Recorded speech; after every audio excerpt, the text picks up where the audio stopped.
Good afternoon. Welcome to my weekly Sunday live stream. Good evening if it is evening where you are, and good morning perhaps if it's morning where you might be. Glad you could join me. I want to welcome my digital concierge today, Barbie Angel with 2 L's. Barbie's a great poet, as you've heard me say before, and she has some of her work up on YouTube, as well as a website, barbieangel.com, 2 L's. Let's start with this.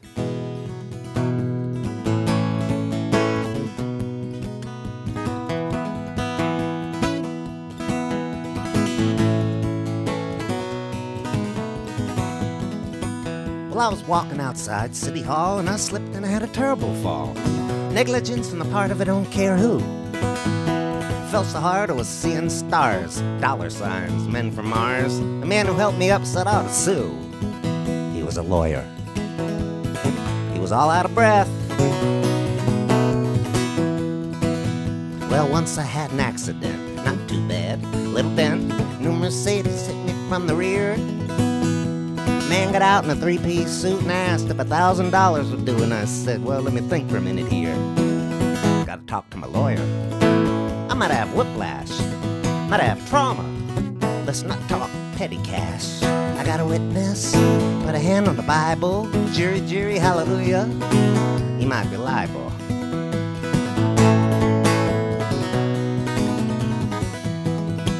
Then my mama said, Uncle Jim, just don't know what's wrong with him. That son of mine is no good, big wazoo. Well, I have never overheard such a bunch of slanderous words. I'll tell you, Mama, got a mind to sue. And I'll talk to my lawyer. Mama, that was vicious. Defamation of character, wrongful and malicious. I got a witness, put a hand on the Bible. Jury, jury, hallelujah. He might be liable, Mama. When I was trying to open up my map, when I spilled my coffee on my lap, how was I supposed to know it was gonna be hot?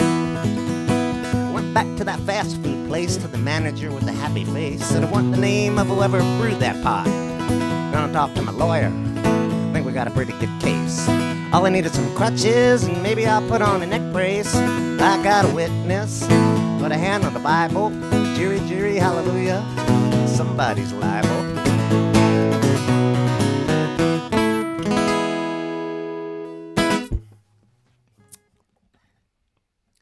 So just want to mention that there's never a charge ticket price for any of my live streams, but if you would care to donate something into one of the tip jars, I'd be most grateful for that. This is how I'm surviving these days. And unfortunately, YouTube will not allow for the links to be put into the chat window. And so I have put them in the video description, just below the video that you're watching of me.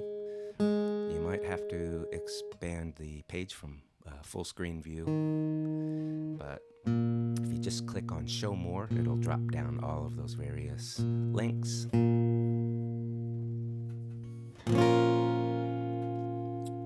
Well, the name George Shuba goes hand in hand with the name Jackie Robinson, and that's because on Jackie Robinson's very first game as a professional playing with the Whites, for the Brooklyn Dodgers minor league team, the Montreal Royals, Jackie Robinson went 4 for 5 and hit a home run. And when he hit that home run and rounded third base and headed towards home plate, George Shuba, the next batter after Jackie, stood waiting for him at home plate with his hand extended and a big smile on his face. And this moment was caught by a photographer, and that photo became a very iconic photograph. You can look it up on Google. Just put in George Shuba and Jackie Robinson, and it'll probably be the first thing to pop up. And I saw it the day that George Shuba passed away a few years back, and I was very moved by that photo. It's a very powerful photo, and it caused me to write this song. I'm very happy to say that there's going to be a statue of George Shuba erected in Youngstown, Ohio, where he was from. I believe it's going to be in April, and if I have no other commitments at the time and travel's possible, I'll be there to sing this song.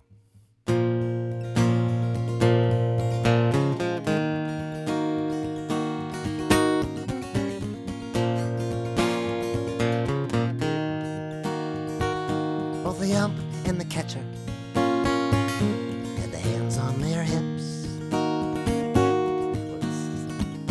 Oops. Start again. Brain fart.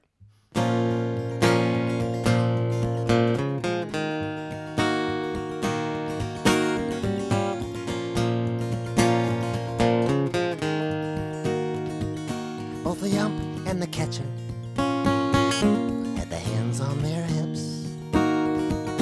It was only a handshake, it was a coming to grips. The sun was casting long shadows as he touched every base. And as he rounded the third one, the sun lit up his face. It was only a handshake. Well, maybe not quite.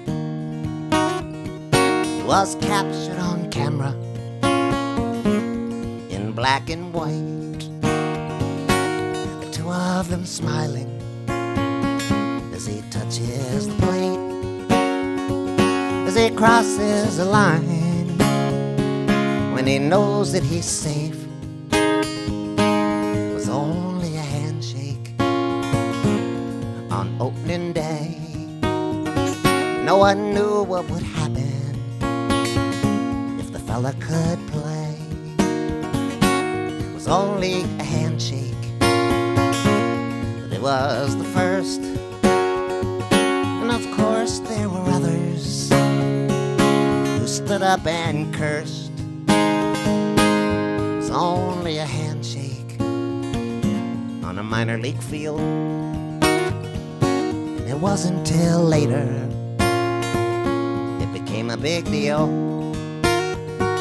It's just something that happened, it was nothing he'd planned. The guy hit a homer, and so he stuck out his hand.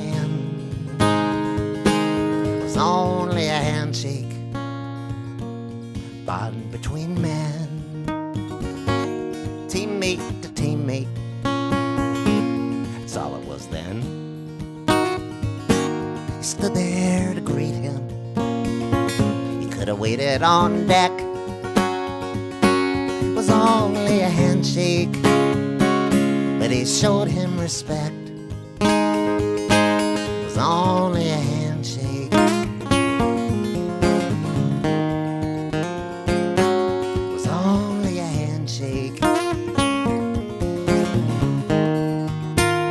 It was only a handshake. It was only a handshake.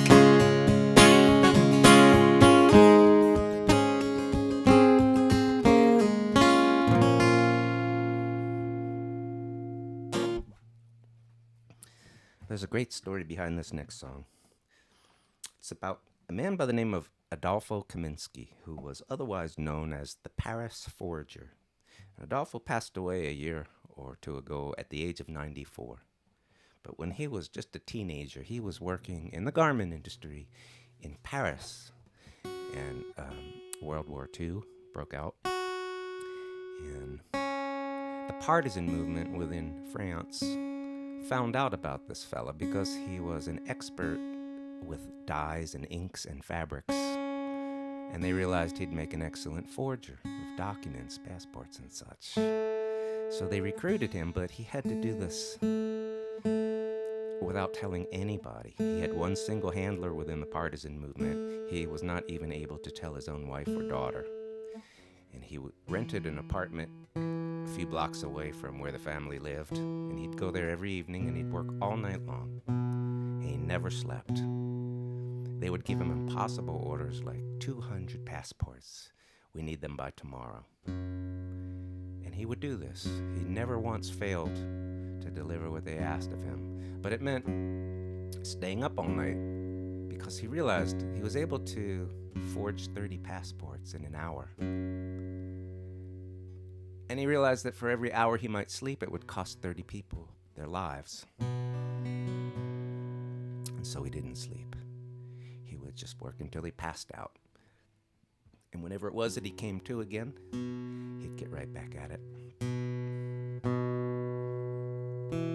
At the age of 89, Adolfo told his daughter he didn't want to take this to the grave with him. And his daughter, Sarah Kaminsky, wrote a book called A Forger's Life, which is a wonderful book, and I bought it. And it led to this song here.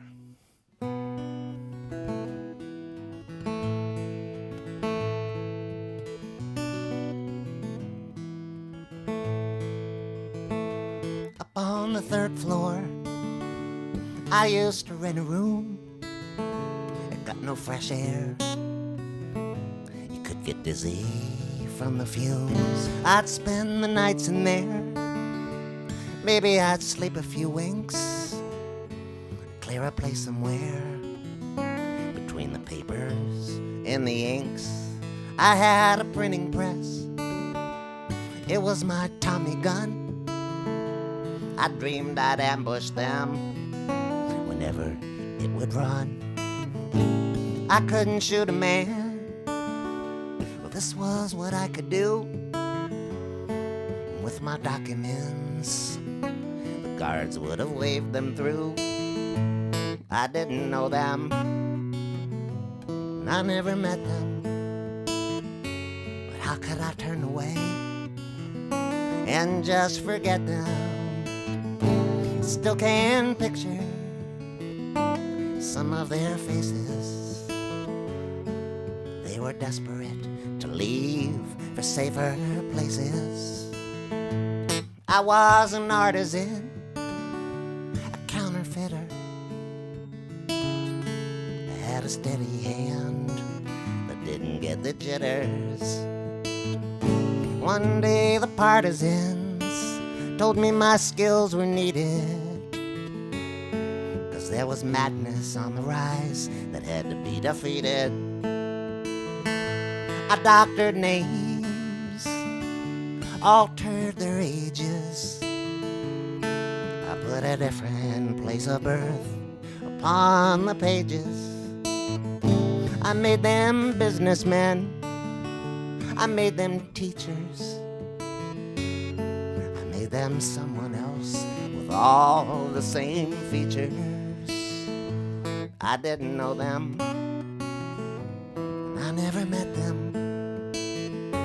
But how could I turn away and just forget them? I still can picture some of their faces. They were desperate to leave for safer places.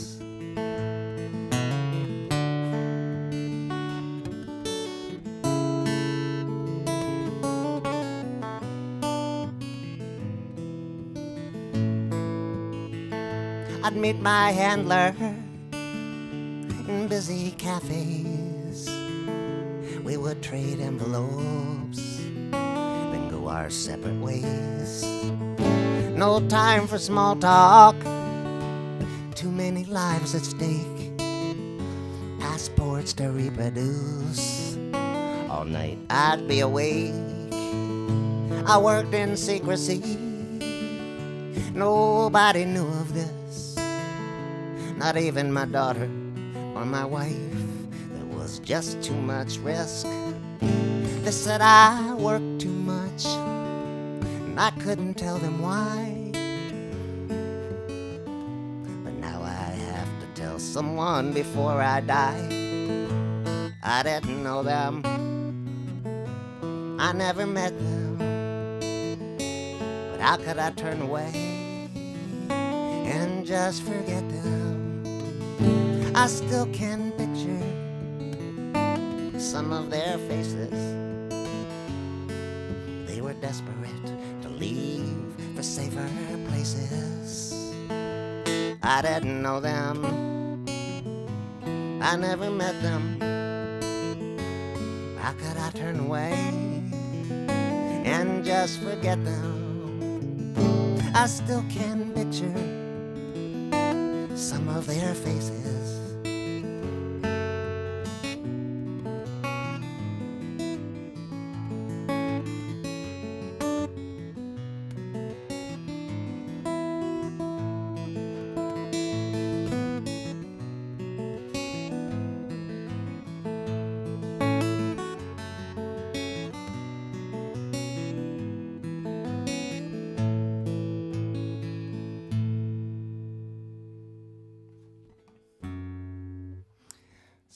If you're interested in picking up any of my recordings, the links for how to do that are also in the video description, just under the video window you're watching, and just click on Show More, and it will give you all those various URLs. I want to play this next song from my friend Chip in Philadelphia.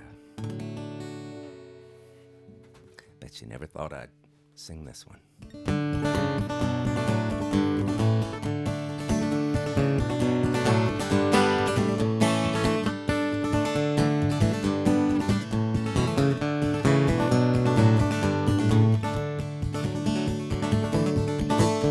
Well, the old house needs painting after all the winter floods. You can see it on the window ledge, there's still a trace of mud.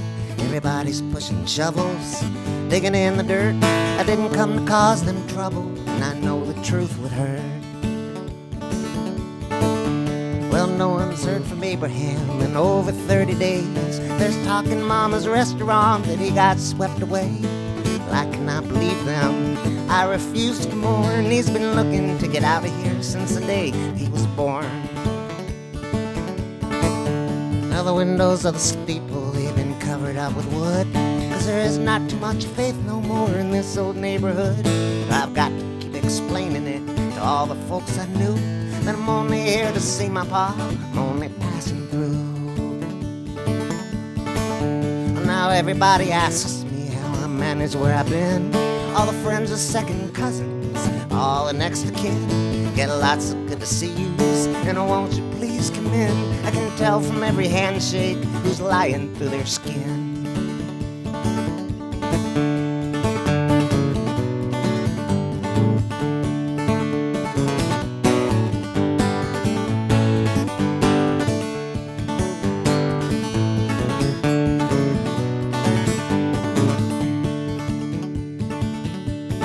I stopped by the cemetery, I came to pay my last respects to the one who'd live forever.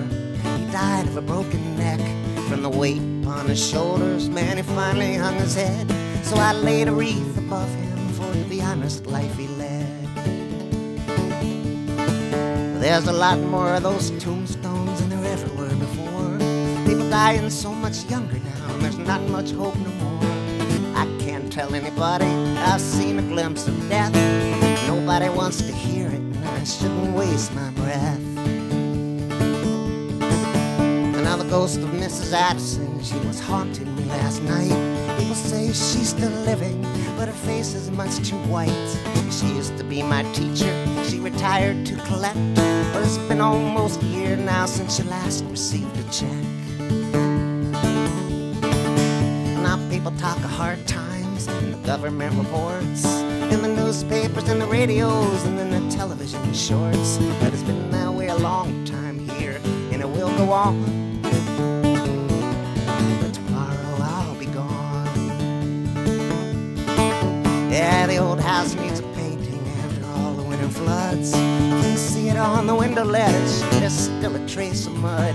Everybody's pushing shovels and digging in the dirt. I didn't come to cause them trouble, and I know the truth would hurt. I would venture a guess that I have not played that song since the 1980s. Here's the very first song that I ever wrote in Asheville, North Carolina, when I moved here 25 years ago. I was told two types of people live here. Those born and raised here, they're the been heres. Those who've moved here, we're the come heres.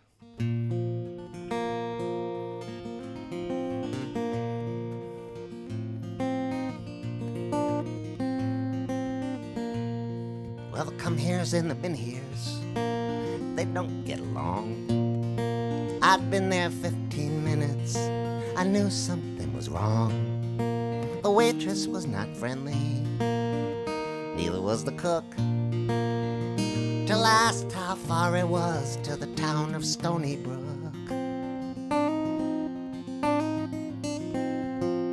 The come heres live in cabins, the been heres live in shacks. They say hello in passing, then talk behind each other's backs. White collars versus rednecks, horses versus mules. The city kids, they come here and make the teachers look like fools. Come here's come with laptops, Wii and DVRs. Some of them have GPSs inside their hybrid cars. They wanna make no smoking zones in all the public places. They wanna pass an ordinance outlawing turkey races. Well, the ancestors have been here. They came here early on when there were just the Indians. Once they were gone, they claimed themselves the New World. There was lots to go around. Carved up a bunch of properties and they built this little town. But now the come here's nearly have the votes to make one of them mayor.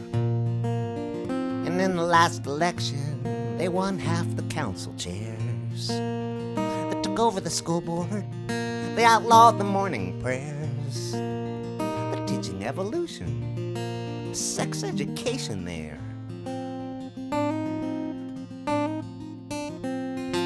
Well, up in here's do their drinking in up in here own saloon. But in that brand new microbrewery, there's a separate dining room. And only at the Kmart or the Walmart will they mix. They think of one another as carrot nibblers and hicks. The come here's have the pussycats in their little white French poodles. The bin here's have their hound dogs with names like Yankee Doodle. Come here's like to watch the ducks. Some of them like to feed them. The bin here's like to shotgun them and take them home and eat them. Well, the come here's keep coming, new ones every day. They come for second chances, the new world, as they say. They buy and sell these properties for unheard of amounts. The come here's keep coming, building up this little town.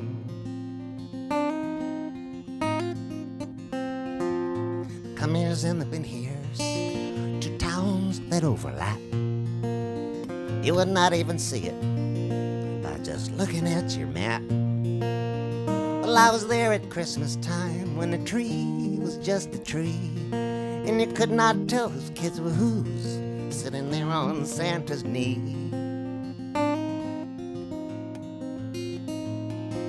The come here's and the bin here's, there's talk about a fence. The whole town is divided, half for, half against.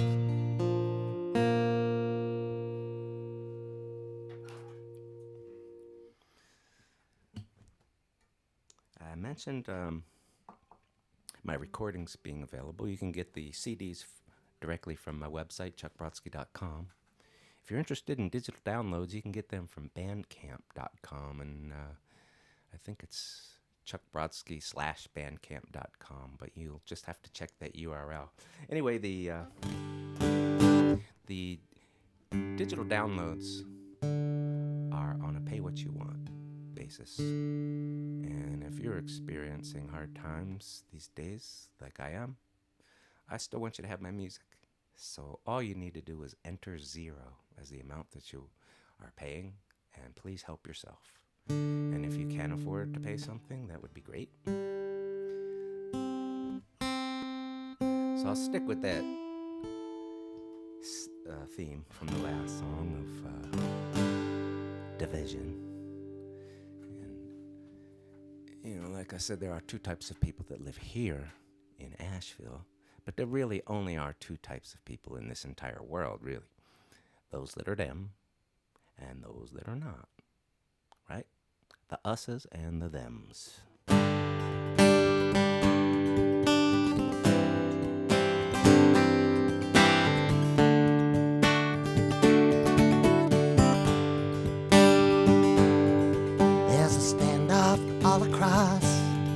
divide. With friends and family members on both sides. Someone struck a match, it would combust,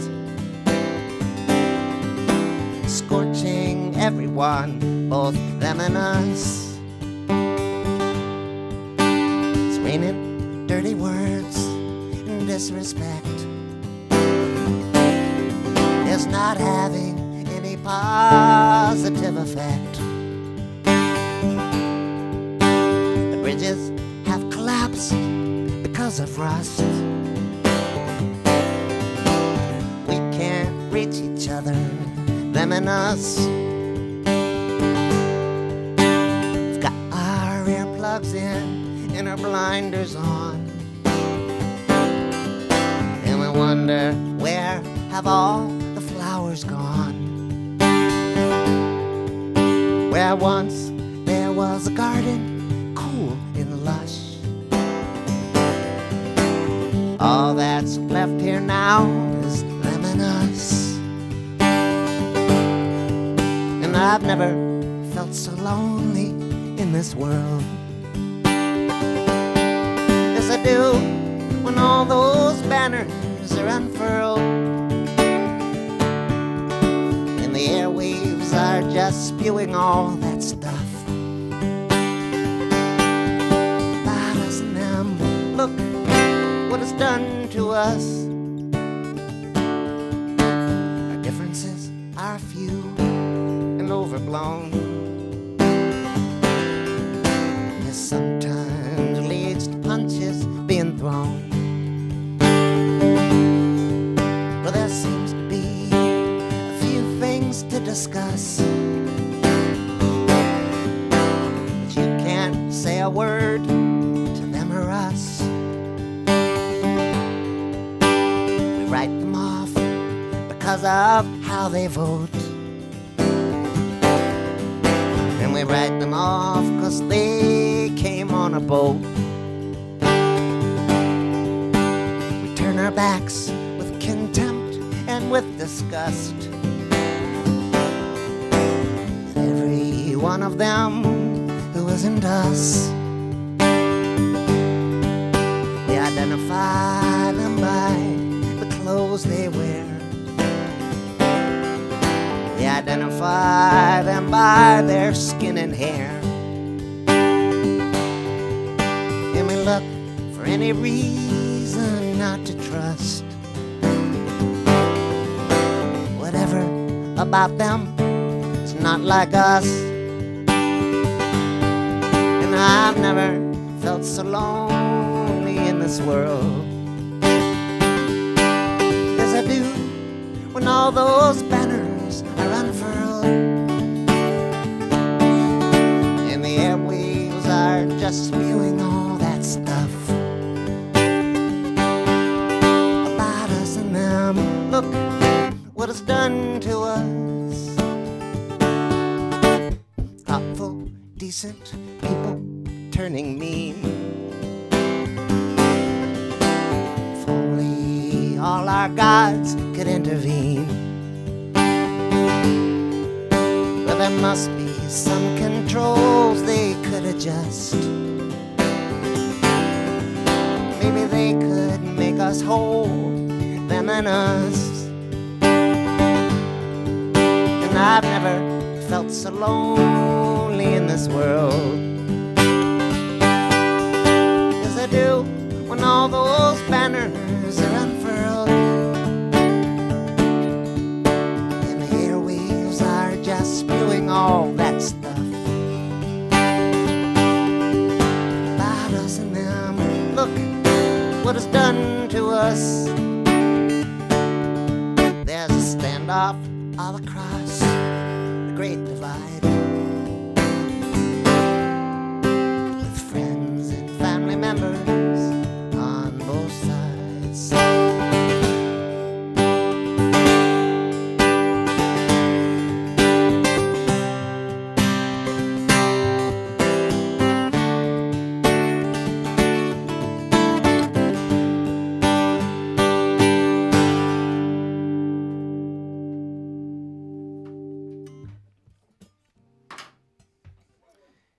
here's a new song that kind of goes with that one.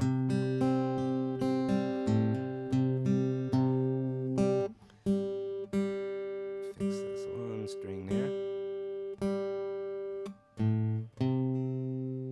If you're interested in being a patron of mine, you can check out my page at patreon.com. That's a way of supporting me on a monthly basis for any amount that is comfortable for you, even as low as $1 a month. And it'll give you access to some personal things that I share that I wouldn't make public. Also, it's the first place that I'll debut new songs or works in progress. I share some pretty cool stuff. Also, we have Zoom chats with all of my patrons that are free to sign in that day. But it's a way that I can count on a certain amount of income every month, and that's a good thing right now. And it's, give you the pleasure of supporting me and also give you some access to some cool things every now and then. This is a new song, and it's called Half the People.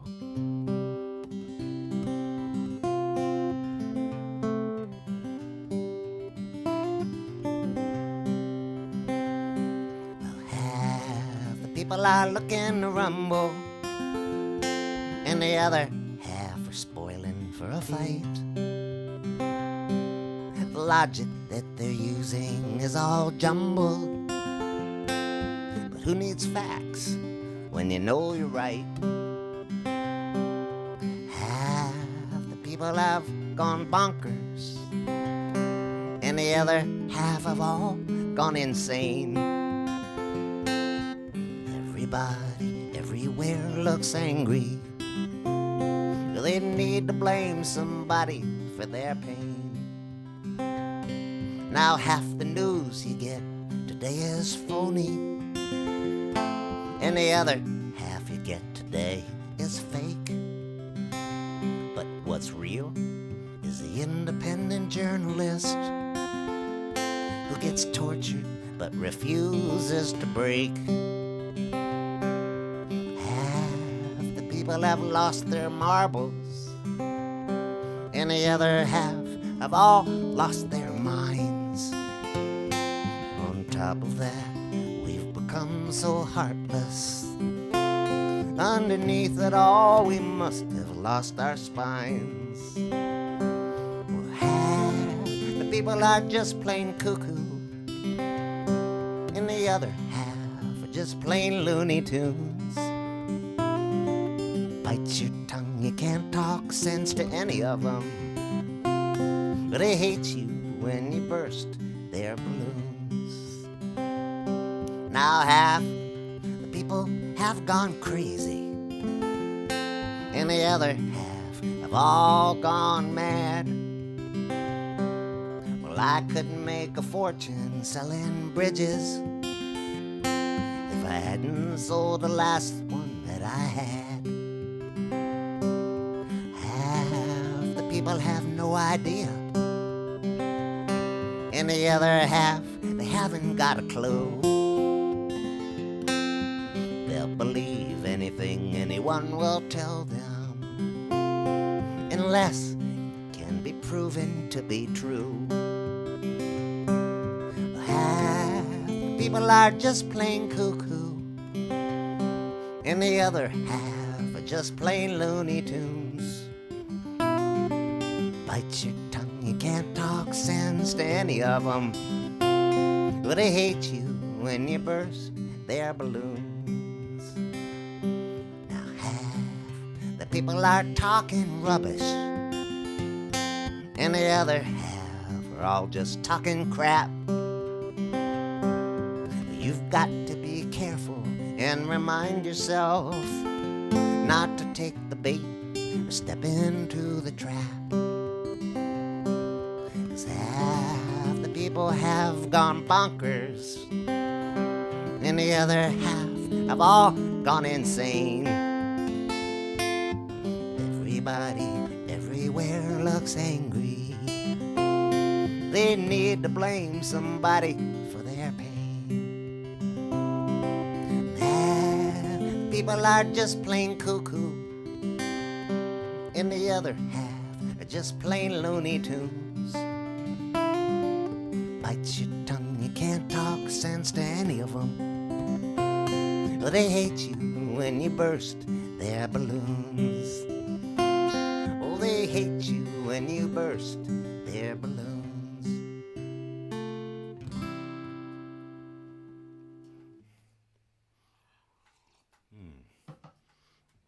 And I have another new song that goes with that one. Because we have reached a point where it has become absolutely impossible to have a political conversation or even a regular conversation, I suppose, with anybody that has different opinions about what's going on in the world than you do. And with me, that's quite a few.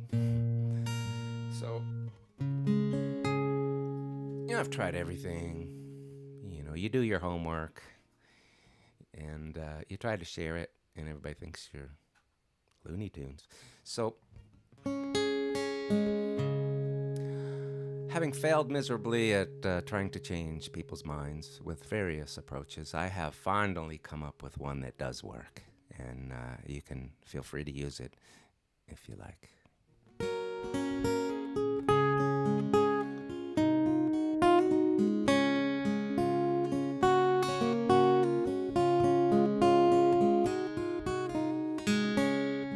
After 3 or 4 tries, I poked out his eyes. That's how I got him to see. To get him to hear, I screamed in his ear. I gave him the 3rd degree. I sharply berated him and told him I hated him. I wasn't very kind. I shouted and cussed until I won his trust. Well, that's how I changed his mind. I shunned him, ignored him, I wouldn't look toward him. I only would give him my back. I accused him of lies, I would not compromise. I erased him after the fact. I was abrupt, I would often interrupt. We were volatile when combined. And in stating my case, I blew up in his face. And that's how I changed his mind. That's how I changed his mind. That's how I changed his mind. I blamed him, I shamed him, insulted and inflamed him. That's how I changed his mind.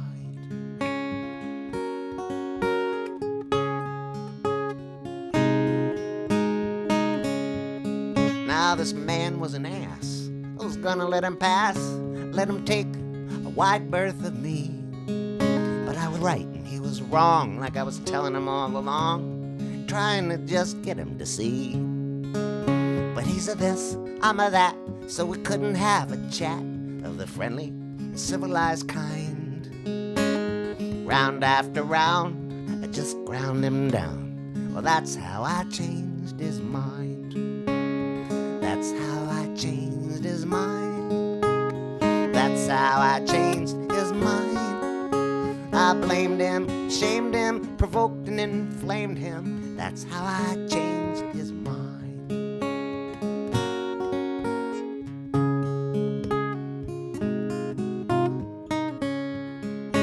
So I stomped on his toes and I punched him in the nose. I was using irony. So sure of the truth, I knocked out his tooth and I kicked him twice in the knee. I won over his heart with a poisonous dart, and you should have seen me unwind, being overly cruel and with ridicule. Oh, that's how I changed his mind. That's how I changed his mind. That's how I changed his mind. Blamed him, I shamed him, insulted and inflamed him. That's how I changed his mind.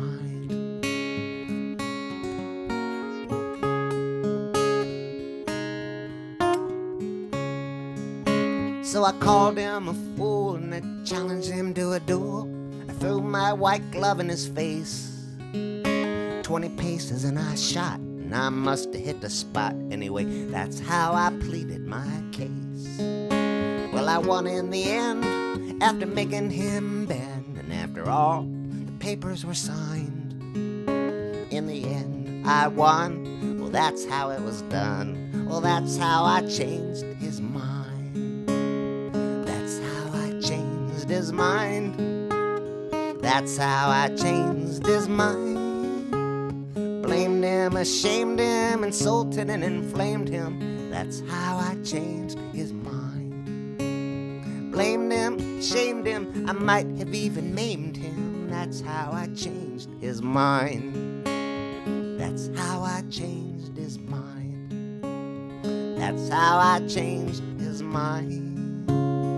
That's how I changed his mind.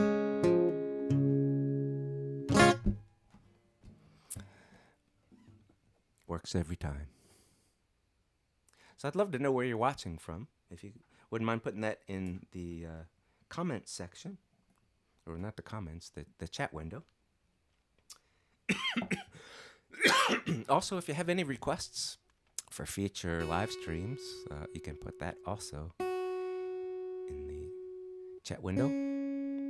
I'm very excited. A little bit, well, more than a little bit nervous. But I'm going to Denmark in a little over 2 weeks. And I have 9 shows over there. It's going to be awesome to have a little taste of what my life used to be like, and hopefully will be again one day.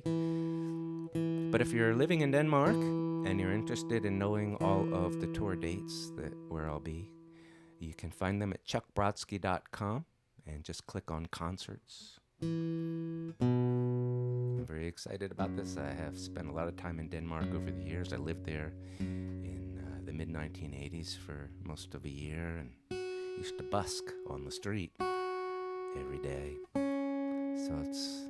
And the fun thing was, all that time that I was busking there, I used to dream of one day getting to come back as a professional musician and do it right.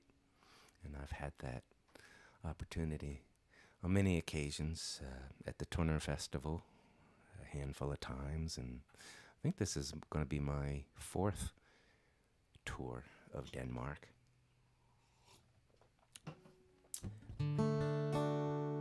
I love the Danes. I really do. They're good people, big hearts, good brains. And this song coming up is about something that the Danish people did during World War II, when the government was ordered to round up all of the Jews. This is what happened.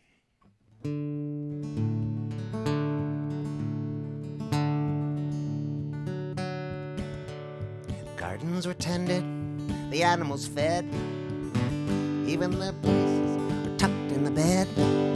Nothing was broken, the walkways were swept, everything looked like it did when they left. The government stepped down, they firmly refused to carry out the order to round up the Jews. The Dane was a Dane, and the law was the law. There'd be no Jewish question in Denmark at all.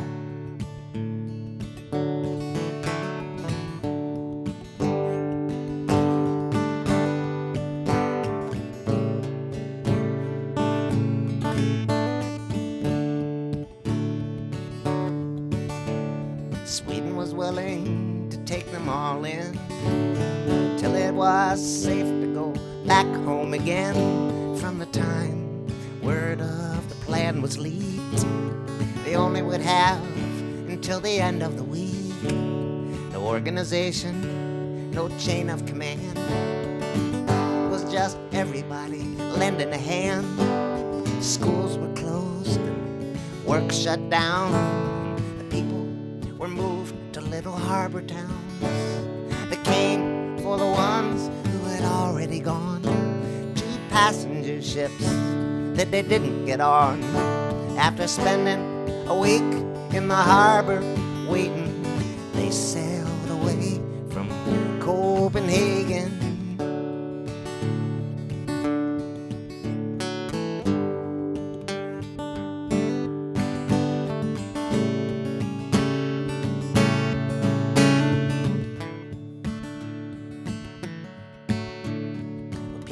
hidden in hospital beds with bandages wrapped around their faces and heads. Some were hidden in homes and in schools and in backyard sheds with the garden tools. Rowboats, fishing boats, dinghies and yachts took them the 9 or 10 miles across. The German patrols, they hadn't a clue. Right under their noses and back again too. They came for the ones who had already gone. 2 passenger ships that they didn't get on. After spending a week in the harbor waiting, they steamed away from Copenhagen.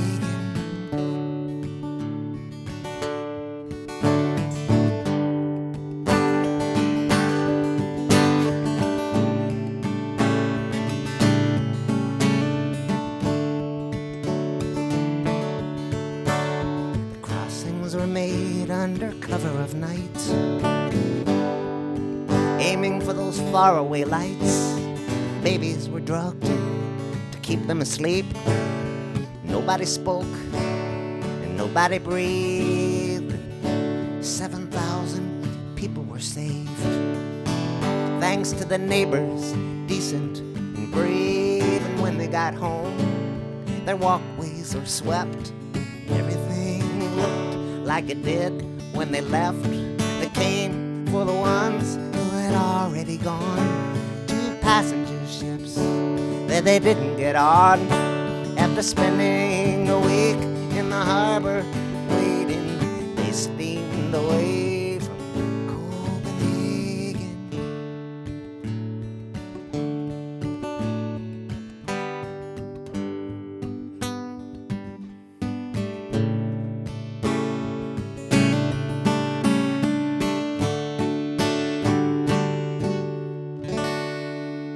Tak for det.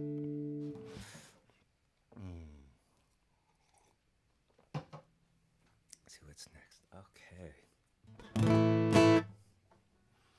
I and many of my peers had a friend, wonderful songwriter by the name of Rachel Bissix, who passed away about 10 years ago. And I was fortunate to be able to make it to the memorial service that was held for her.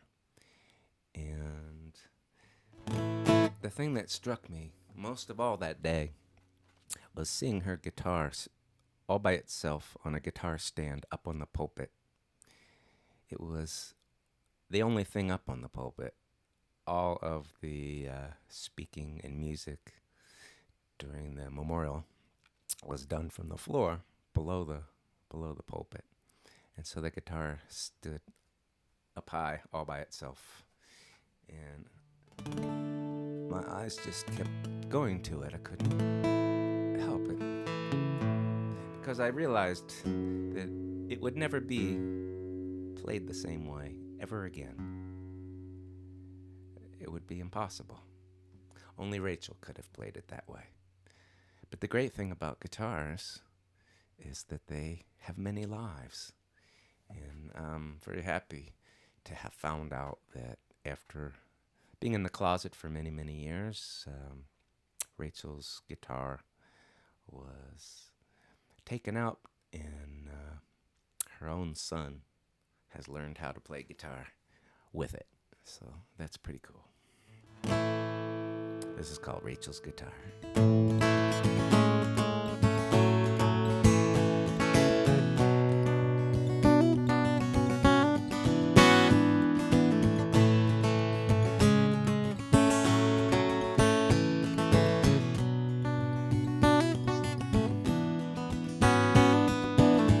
Rachel's guitar was out of its case. On the pulpit where cards and flowers were placed. Weak and exhausted and propped on a stand. Homesick and lonely for Rachel's hands.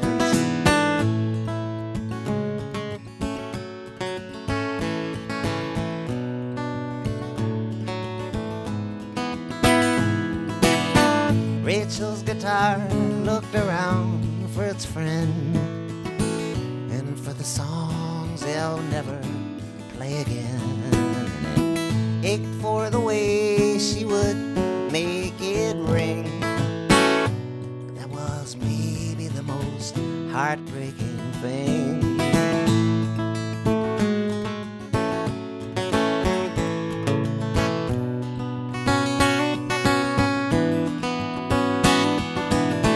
Rachel's guitar, it looked totally lost behind the line that nobody crossed.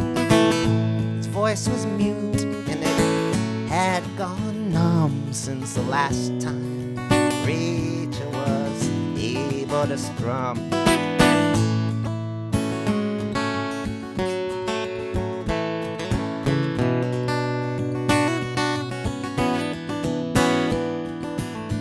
Rachel's guitar, it went back in its case to be laid to rest and to take up space. And after the friends and the family left, it was taken back home where gently it wept.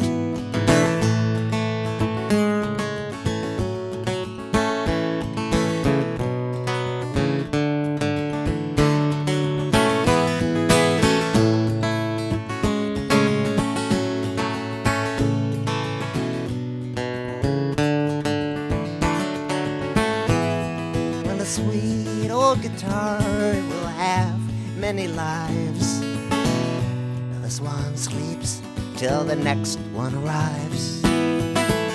Somebody takes it out of its case. They can't put it down for the rest of their days.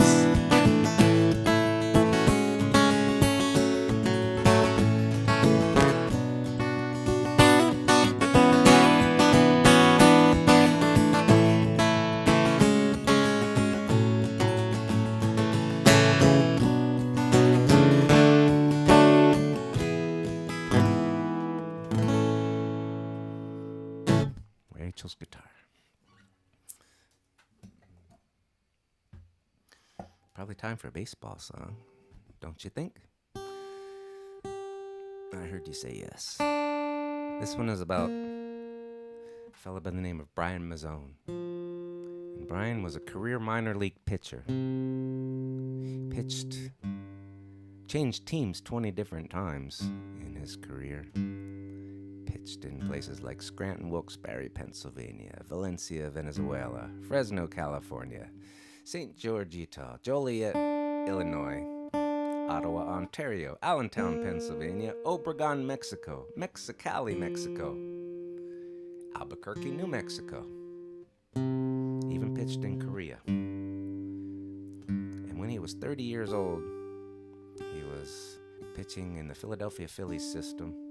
And one of their starters up on the major league team developed a sore arm and had to miss a start. And so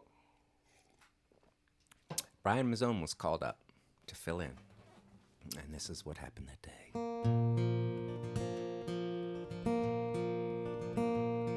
There was orange on the radar. In some places it was red. Saw it on the TV. He was still in bed. Room service brought him breakfast, some good coffee as well. Could get used to staying at a major league hotel.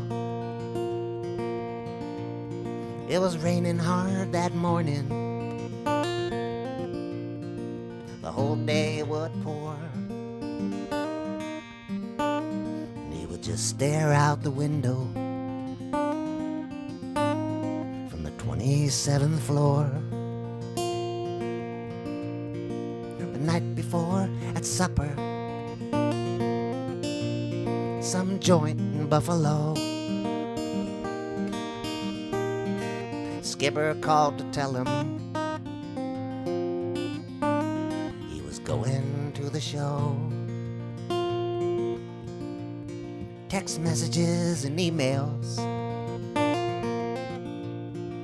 were lighting up his phone from all his friends and family, everyone he'd ever known.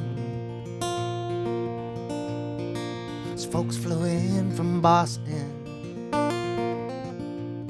and his wife just made her flight.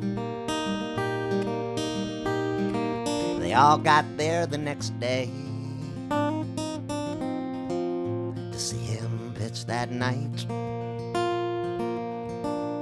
And so he walked to that dugout. No, he didn't.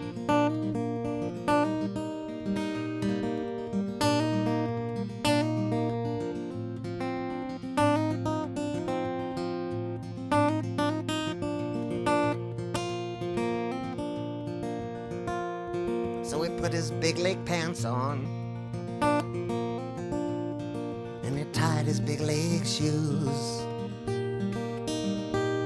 while a couple of big leggers were giving interviews. His name was in the lineup,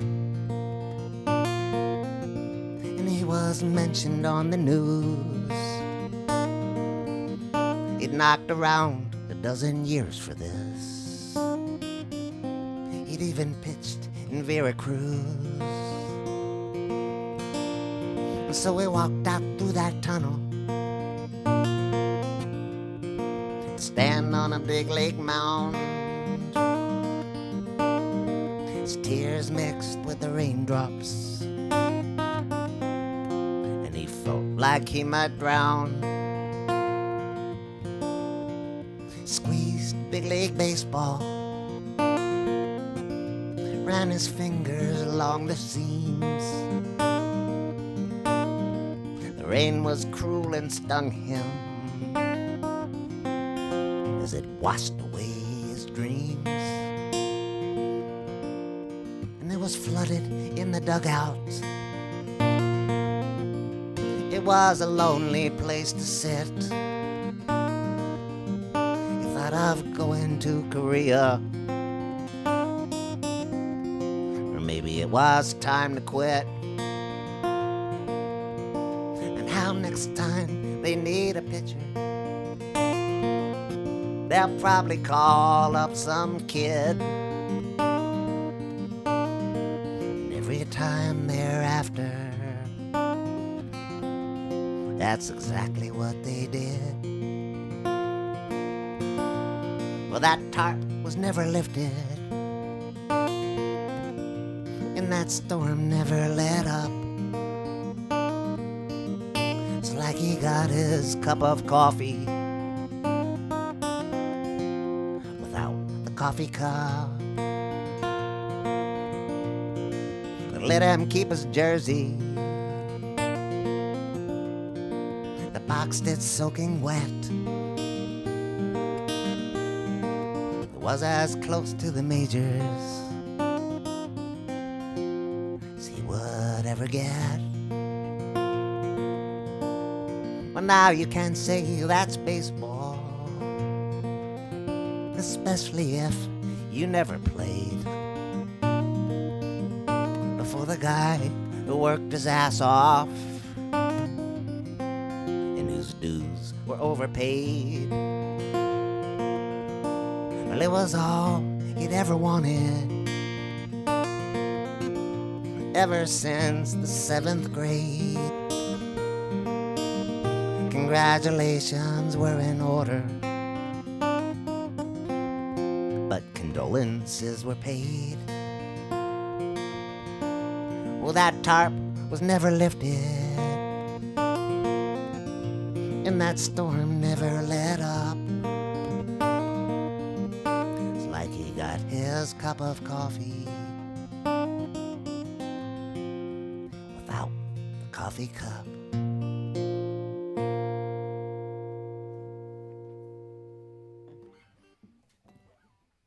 I'm gonna stick with baseball for another song.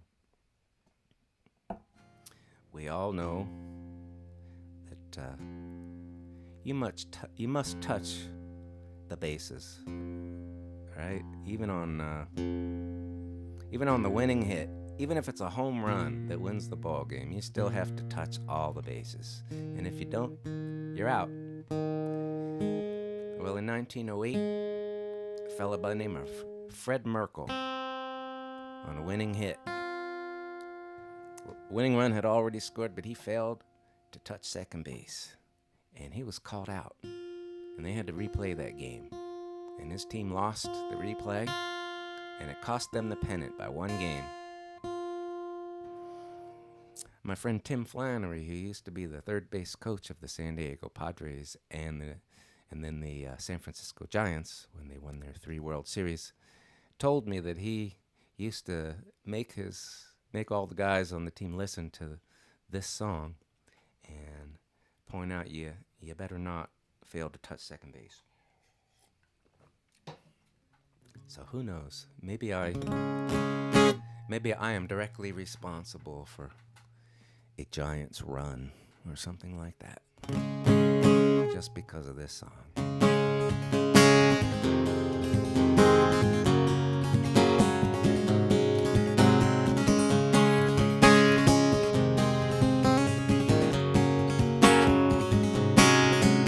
September 23rd, 1908. Cubs against the Giants. Giants at the plate. Bridwell came to bat. There were 2 outs and 2 on. It was the bottom of the 9th, and the infield was drawn. 2 weeks left in the season. It was a classic pennant race. Giants had a 1-game lead, and the Cubs were giving chase. The Polo Grounds were rocking. The score was tied at 1. Moose McCormick was on third base, and he was the winning run. Which brings us to Fred Merkle, whose name would soon be cursed. He was the other runner. He took his lead off first. Bridwell drilled a line drive out into right center. McCormick could have walked on home, and the Giants were the winners. Well, the Polo Grounds erupted. Thousands rushed the field. Players all ran for their lives with the fans right on their heels. Merkle was halfway to second by the time McCormick scored. Then Merkle made a beeline straight for the clubhouse door. Well, the door to the clubhouse, it was in the outfield wall. Merkle never did touch second. The Cubs retrieved the ball. The throw back to the infield reached the wrong couple of hands. Giants coach McGinnity threw the ball up in the stands, and after a long deliberation, the ump ruled Merkle out. It would take too long to clear the field of this unruly crowd, and since night games were unheard of then and it would soon be dark, he called the game a 1-1 tie, and he'd have to sneak away from the park.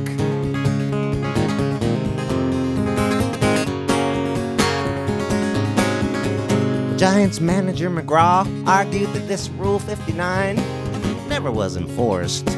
Why should it be this time? But only 2 weeks earlier, ran on all the wires, the same play happened to the Cubs and to the very same umpire. None of the New York papers deemed the story fit to print. So it was that thanks to them, their team was ignorant. But all throughout the baseball world and elsewhere, people knew it. The runner asked to touch his base. Merkle didn't do it.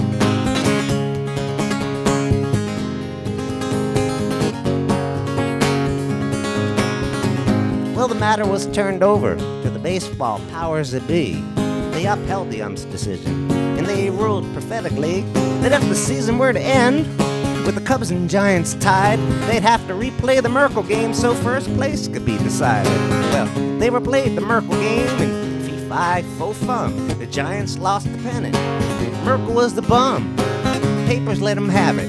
Well, they gave it to him good. They ran the kind of headlines only New York papers could. They dubbed him Bonehead Merkle. They made up Merkle words. One might pull a Merkle, and to Merkle became a verb. Some would yell, touch second, Bonehead, when he stood on first. Little kids yelled, moron, and the older kids are much worse.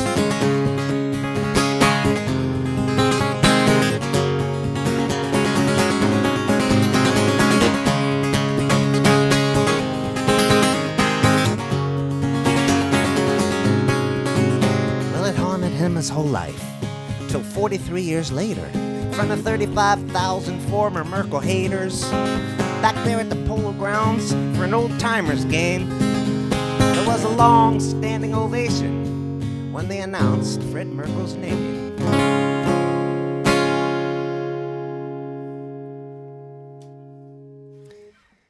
And here is a 1908 Fred Merkel card. I want to thank you all very much for tuning in today. I'll be back next week. I'm going to do one more song and switch over to the piano real quick. I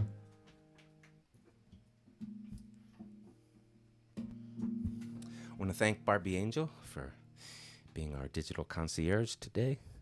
And I would like to just point out the digital tip jars one last time if you're interested in that. Oops. Readjust this. Oh, forget it. You'll see. There we go.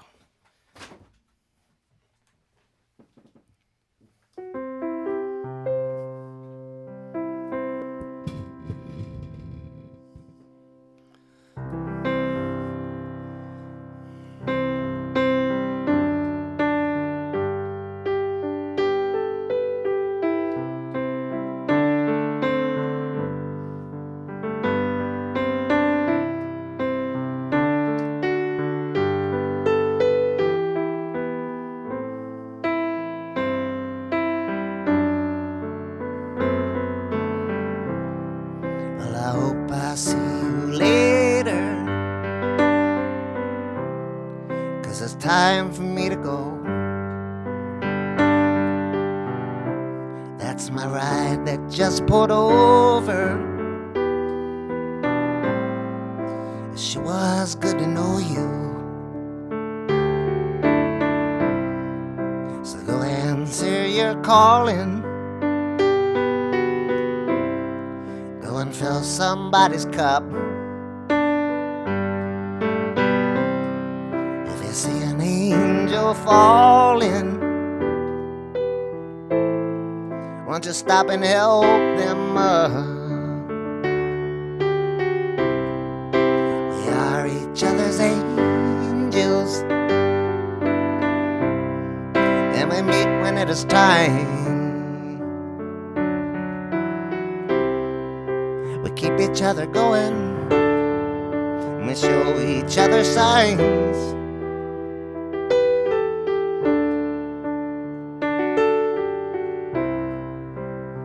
Sometimes you'll stumble,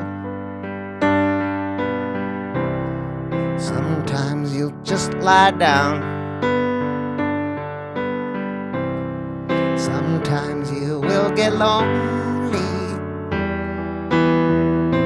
with all these people around. You might shiver when the wind blows,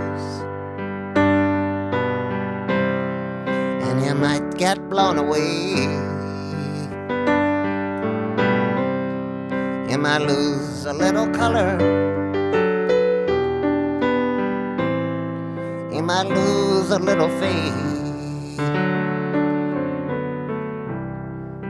We are each other's angels, and we meet when it is time. Each other going and show each other signs.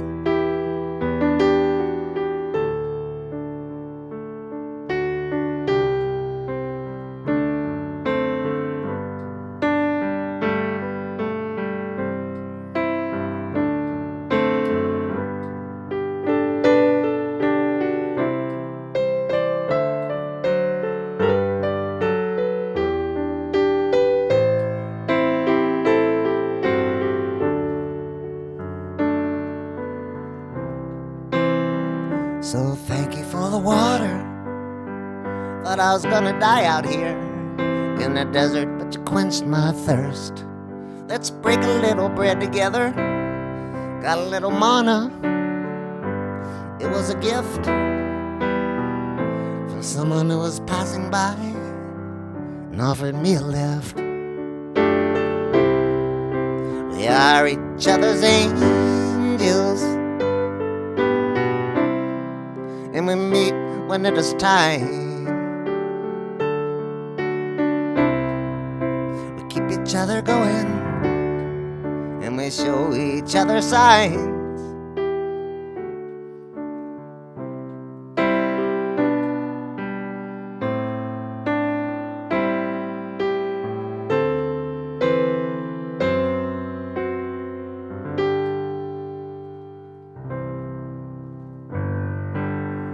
Stay safe, stay well. Hope to see you next week. Thanks again for tuning in. Bye-bye.